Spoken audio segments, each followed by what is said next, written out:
성경에서 사울 왕과 다윗 왕은 많은 이야기거리를 갖고 있는 그 주인공들입니다. 두 주인공 각기 많은 이야기거리를 갖고 있을 뿐만 아니라 두 사람 사이에서 또한 많은 사연이 있습니다. 인물의 개성도 개성이겠지만 무엇보다도 부족 공동체에서 왕정으로, 왕조 국가로 바뀌는 역사의 전환기에 그 주인공 역할을 맡은 탓일 겁니다. 오늘 본문 말씀은 그 두 사람 사이에 벌어진 아주 의미심장한 일화입니다. 처음에 사울 왕은 다윗을 총애했습니다. 그러나 두 사람은 점차 심각한 갈등 관계에 빠집니다. 민심이 사울 왕에게서 점차 다윗에게 쏠리게 되자 사울 왕은 다윗을 제거해야 되겠다 이렇게 생각을 하게 됩니다. 우리가 성경을 잘 아는 분들은 다 기억하지만 다윗이 위기에 처했을 때 그 사울 왕의 아들 요나단과 다윗의 우정, 그리고 다윗을 위기에서 구출해 준 요나단의 얘기는 아주 아름다운 이야기로 기억을 하고 있는데 그런 이야기도 바로 그 일련의 그 맥락 가운데서 등장하는 이야기입니다. 도망자 신세가 된 다윗에게 기회가 왔습니다. 오늘 본문 말씀이 전하고 있는 상황입니다. 블레셋과 전투를 마친 사울 왕은 다윗을 찾아 나섰습니다. 사울 왕은 그 도중에 이를 보기 위해서 동굴에 들어갔습니다. 근데 마침 그 동굴에는 다윗과 다윗의 부하들이 숨어 있었습니다. 다윗에게는 아주 절호의 기회였습니다. 부하들이 바로 이때입니다. 이 사울 왕을 처분하십시오 하고 부추깁니다. 그러나 다윗은 부하들의 그 요청을 거절하고 대신에 사울 왕의 겉옷자락을 몰래 잘라내는 것으로 그칩니다. 해치려고 하면은 얼마든지 해칠 수 있었지만 해치지 않았다는 것을 보여주기 위한 증거물로 삼은 것입니다. 사울 왕이 일을 마치고 동굴을 나서자 다윗도 뒤따라 동굴을 나서면서 외칩니다. 오늘 우리가 읽은 말씀 본문 첫 대목입니다. 임금님은 어찌하여 다윗이 왕을 해치려 한다고 주장하는 사람들의 말만 들으십니까? 잘라낸 옷자락을 들어보이면서 얼마든지 임금님을 해칠 수 있었지만 그러지 않았다는 것을 알아달라고 항변합니다. 더불어서 자신의 손으로 왕을 해치는 일이 결코 없을 터이니 자신을 향한 분노를 거둬달라고 요청합니다. 거기에 직면해서 사울 왕은 목 놓아 울면서 다윗에게 말합니다. 나는 너를 괴롭혔는데 너는 내게 이렇게 잘해주었으니 네가 나보다 의로운 사람이다. 도대체 누가 자기의 원수를 붙잡고서도 무사히 제 길을 가도록 놓아 보내겠느냐? 네가 오늘 내게 이렇게 잘해주었으니 주님께서 너에게 선으로 갚아주시기 바란다. 이렇게 눈물을 흘리면서 얘기합니다. 악을 악으로 갚지 않은 다윗의 행동은 사울 왕의 마음을 이렇게 바꿔놓습니다. 여러분, 사실 이 성경에 기록된 내용을 보면은 다윗 왕은 생애 내내 피를 아주 많이 본 사람입니다. 성경은 다윗 왕이 하나님의 집인 성전을 짓겠다고 꿈을 꿨지만 다윗 왕이 끝내 그 성전을 짓지 못한 까닭도 그의 손에 피가 너무 많이 묻었기 때문이라고 해석하고 있습니다. 역대기하에 보면은 22장 8절에 보면 분명히 그렇게 기록되어 있습니다. 그럴 만큼 다윗 왕은 손에 피를 많이 묻힌 사람입니다.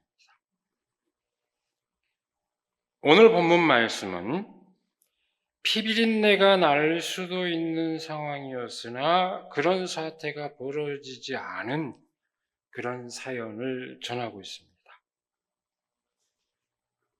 물론 사울 왕과 다윗은 이후에도 또다시 갈등을 겪게 됩니다. 그렇긴 하지만은 적어도 오늘 본문 말씀이 전하는 상황은 그 갈등의 사태를 어떻게 극복할 수 있는지 아주 분명하게 보여주고 있습니다.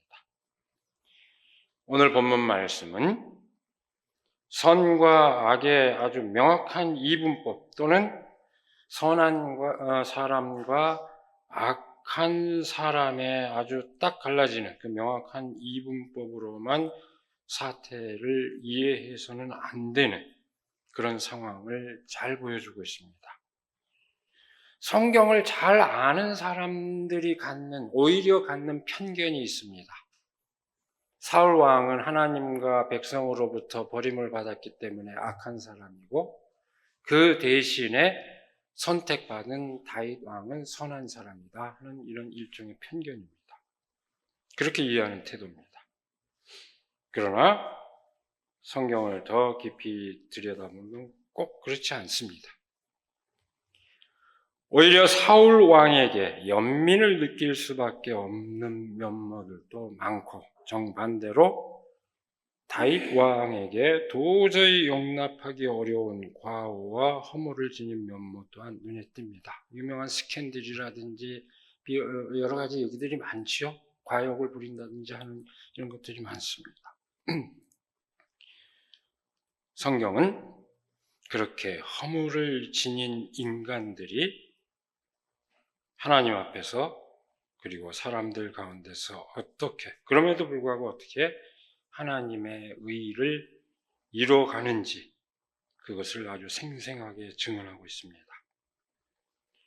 우리가 성경의 뜻을 제대로 깨닫고자 한다면은 표피적인 언어를 넘어서 그 말씀의 진실을 깨달을 수 있어야 합니다. 그 점에서 오늘 본문 말씀에서 우리가 주목해야 할 진실은 뭘까요? 악을 악으로 갚지 아니하고 선으로 화해를 이룬 진실입니다. 24장 13절은 이렇게 얘기합니다. 옛날 속담에, 다윗의 말입니다. 옛날 속담에 악인에게서 악이 나온다 하였으니 나의 손으로는 임금님을 해치지 않겠습니다.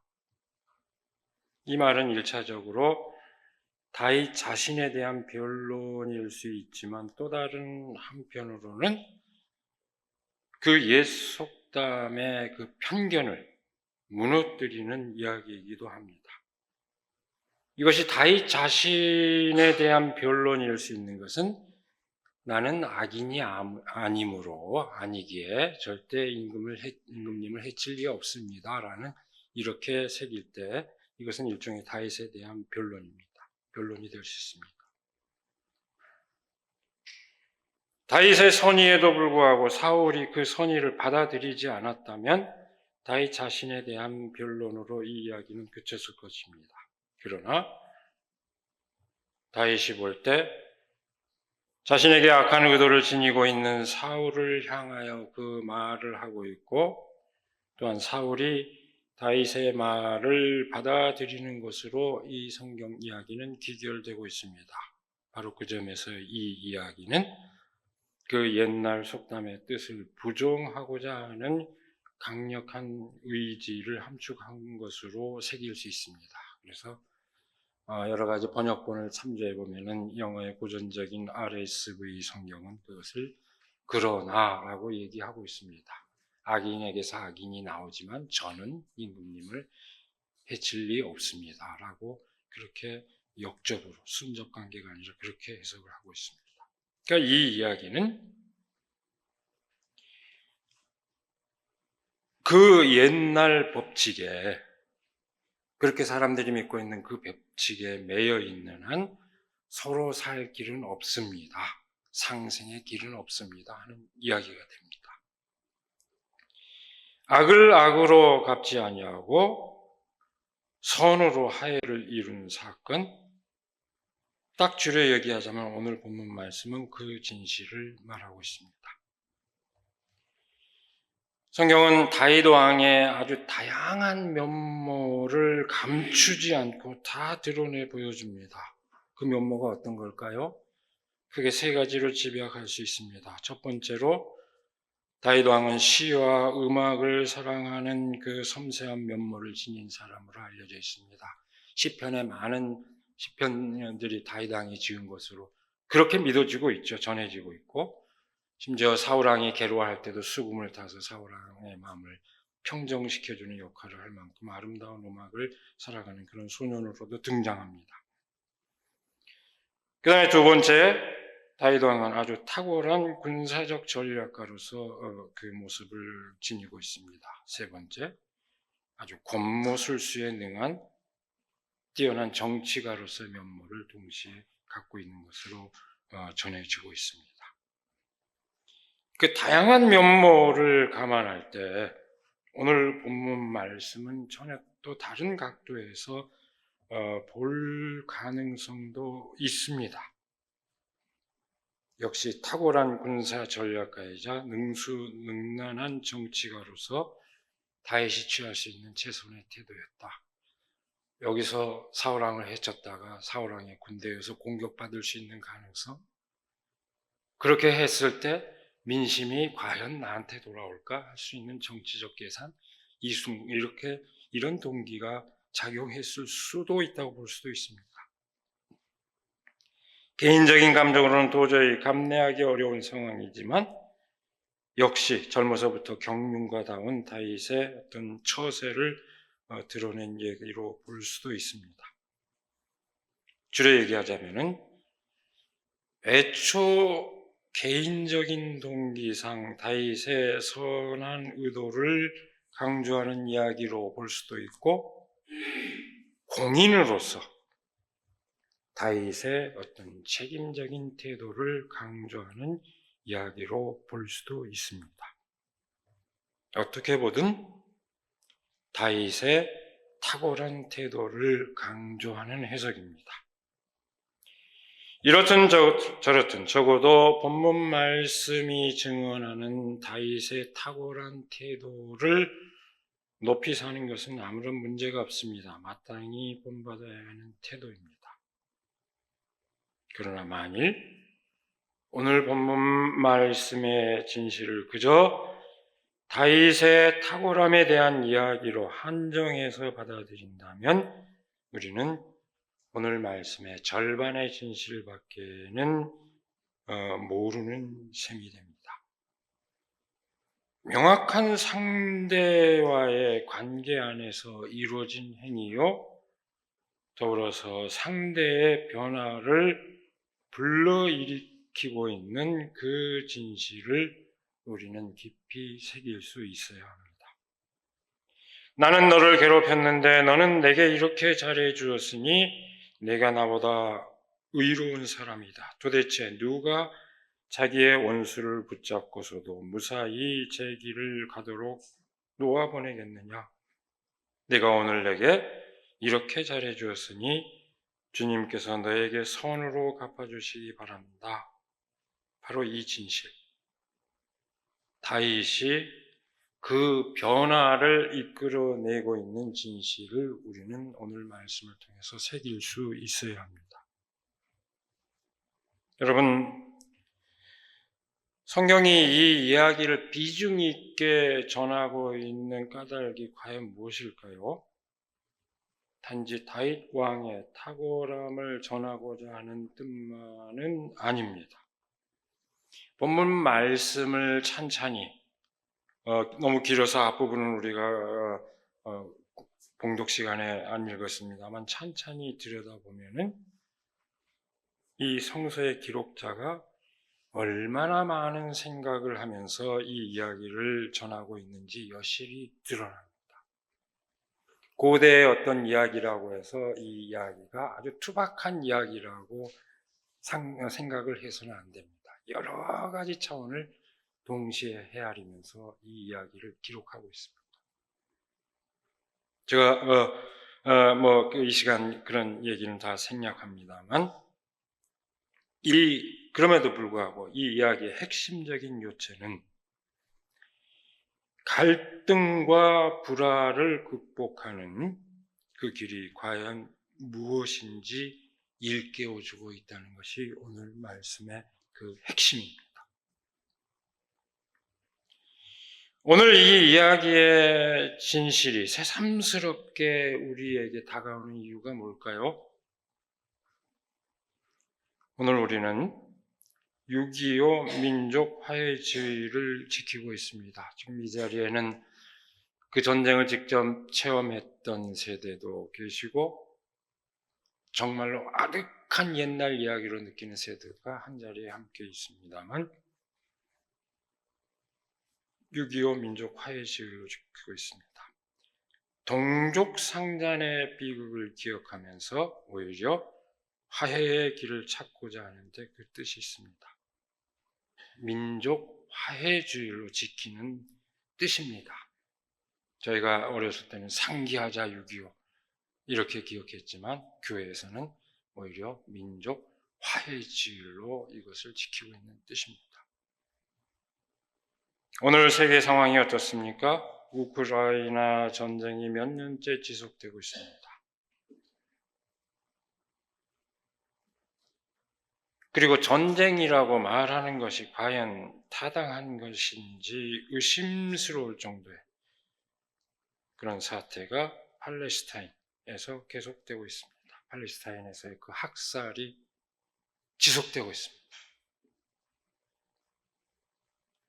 그 불안한 세계 정세가 한반도에 어떤 영향을 끼칠지 심히 우려되는 상황입니다. 제가 누누이 얘기하죠. 정말 이 긴장하지 않을 수 없는 그런 상황입니다. 이것이 최악으로 치닫지 않기를 제발 바라는 그런 상황입니다. 그야말로 평화를 이루기 위해서 애를 써도 쉽지 않은 그런 상황입니다. 그런 상황인데 갈등과 대결, 위기와 위기를 조장하는 그런 사태가 계속되고 있어서 우리는 모두 지금 불안해하고 있습니다. 불안하기 그지없습니다. 이쪽에서 풍선을 날리니까 저쪽에서도 풍선을 날립니다. 이쪽에서 군사훈련을 강화하고 사실상 동맹을 확대하니까 한미만이라 한미일까지 사실상 확대하니까 저쪽에서도 미사일을 계속 쏘아대고 있고 사실상 옛날의 그 동맹관계를 바로 지난 주간에 벌어진 일입니다. 관계를 회복하는 일이 벌어지고 있습니다. 그런 일이 계속되고 있습니다. 안보를 위해서 힘을 강화하니까 상대도 그 힘을 더 강화하는 그런 악순환이 벌어지고 있습니다. 소위 안보의 역설입니다. 안보를 위해서 강하면 강할수록 안보가 이투집게 되는 그런 사태입니다. 결국 대결로 갈 수밖에 없습니다. 최상의 안보는 평화의 일진데 안보를 위해서 힘을 강하니까 서로 대결로 치달을 수밖에 없는 그런 상황이 지금 우리 앞에 벌어지고 있습니다. 도무지 대화의 돌파구가 보이지 않는 상황입니다. 철없는 통치자는 그야말로 날뛰고 있습니다. 정말 걱정스러운 상황입니다. 내가 상대를 의심하면 상대 또한 나를 향하여 의심을 품을 수밖에 없습니다. 내가 상대를 공격하면 나를 향한 상대의 공격 또한 거세집니다. 개인적 관계에서 우리가 겪을 수 있는 일입니다. 뿐만 아니라 집단적 관계에서 그 양상은 더욱 심각해집니다. 집단적 차원에서는 그 적대적 태도가 심지어 숭고한 이념으로 승화되기까지 합니다. 그 적대의식을 포장하는 이데올로기로 그야말로 포장이 됩니다. 안보를 이유로, 애국주의를 명분으로, 반공주의를 빌미로 하는 적대적 대결의 사태는 더욱더 강화됩니다. 나아가서 그 집단 안에 살아가는 사람들의 내면까지 그 적대의 논리에 사로잡히고 맙니다. 제가 얼마 전에 다른 목사님들, 신부님과 더불어서 화해 평화 사역 그리스도인 길잡이라는 책을 함께 엮어냈습니다. 제가 귀에다도 갖다 놨기 때문에 가져가신 분들도 계실 텐데요. 그 작업을 펴내는 작업을 함께 하면서 남북의 화해와 통일을 위해서 헌신한 우리 한국교회 두 원로분의 그 이야기를 접하고 내심 충격과 함께 감동을 받았습니다. 이 두 분은 전쟁 중에 공산군에 의해서 아버지를 잃은 동일한 경험을 갖고 있는 분으로 자꾸 하셨지만 이화에 대해서 계속 가르치셨던 그 서광선 목사님, 그리고 지금도 살아 계시면서 여러 가지 활동을 하고 계시지만 저희 교단의 김상금 목사님 이야기입니다. 제가 이 시간에 그 두 분의 긴 이야기를 다 전하지는 못하지만 그 힘겨운 과정을 어떻게 이겨내고 어떻게 평화를 위한 일에 나서게 되었는지 전하는 결론만 이 시간에 소개하면서 그 뜻을 새기고자 합니다. 서광산 목사님은 남북교회 지도자들이 캐나다 교회 주선으로 캐나다에서 함께 만났을 때 갑자기 북쪽의 대표가 와서 자기한테 통역을 좀 해달라고 저녁 내 고민을 했답니다. 내 아버지를 죽인 원수들을 위해서 내가 대신해달라고, 그리고 내가 북쪽 허락도 없이 이렇게 했을 때는 국가보안법에 걸릴 텐데, 고민하다가 고민 끝에 결국은 통역을 해주고 소통을 했던 그 경험 끝에 하는 고백입니다.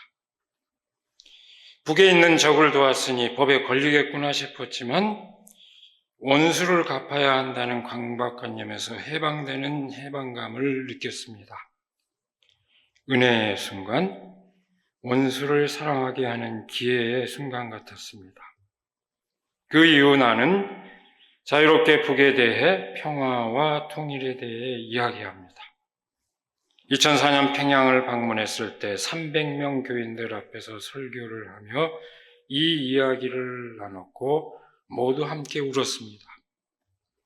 그들은 그리스도인들이고 조선민족이고 평화와 통일을 위해 같은 마음을 가진 사람들입니다. 나는 평화와 통일에 대해 자유롭게 말합니다. 그리고 우리가 형제와 자매로 하나 될 것이라고 확신합니다. 서광선 목사님은 당신이 아버지의 시신을 처리하고 이렇게 월남을 했던 분이었습니다. 역시 남쪽으로 내려온, 여긴 남쪽에서 겪은 일이지만 김상금 목사님은 군산 지역에서 아버지를 공산군에게서 잃었던 분입니다. 평생 아버지를 잃은 일로 북에 대한 적대감을 떨칠 수 없었으나 6.15 공동선언 남측 위원장 자격으로 북의 최고 권력자 김정일을 만난 후 김상금 목사님은 이렇게 고백을 했습니다. 저 복수심이 나의 내면 깊이에 잔불처럼 잠재해 있습니다. 부정할 수 없습니다. 그럼에도 불구하고 역사를 큰 눈으로 넓게 보면 잠불을 끌 수 있을 것입니다. 예수님의 가르침을 버려서는 안 됩니다. 사랑의 길에 발을 내디디고 또 내디디고 또 내디딘다면 새로운 지평이 보입니다. 저의 경험입니다. 이렇게 고백합니다. 여러분, 우리가 잘 아는 얘기가 있죠. 태조 이성계와 무학대사가 나눴다는 얘기. 부처의 눈에는 부처가 보이고 돼지의 눈에는 돼지가 보인다 하는 유명한 이야기가 있습니다. 예수님 뭐라고 얘기하셨습니까? 남에게 대접을 받고자 하는 대로 너희도 남을 대접하라, 이렇게 말씀하셨습니다. 내가 상대를 대할 때 상대를 보는 눈이 내 마음의 거울이라는 진실을 우리는 깊이 유념해야 합니다. 상대의 객관적인 모습이 아닙니다. 내가 그리는 상대의 모습, 내 마음의 거울이라는 것을 우리는 유념해야 합니다. 오늘 우리는 이 말씀을 통해서, 본문 말씀을 통해서 다시 그 진실을 새기며 모든 사람들 가운데서 화해를 이루어가는 우리가 되기를 이 시간에 간절히 기원합니다. 기도하겠습니다. 우리에게 복된 날을 허락하여 주시고 또 말씀을 새기며 우리가 마땅히 갈등과 분열과 갈등으로 얼룩진 이 세상 가운데서 어떤 삶을 살아야 할지 마음가짐을 새롭게 하여 주시는 그 은혜를 감사드립니다. 특별히 동족 상잔의 처참한 그 전쟁을 기억하며 다시는 그 전쟁이 일어나지 않기를 간절히 바라는 마음으로 함께하는 저희들 가운데 임하셔서 그 비극을 넘어설 수 있는 길이 무엇인지, 또한 일상의 삶 가운데서 우리가 평화를 이룰 수 있는 길이 무엇인지, 어떻게 살아야 하는 것인지 새길 수 있도록 인도하여 주시옵소서. 오늘 말씀의 진실을 따라 악을 악으로 갚지 아니하고 진실로 선의로 화해를 이루는 그 삶의 본을 우리가 따르게 하여 주시옵소서. 우리 주 예수 그리스도의 이름으로 기도드리옵나이다. 아멘.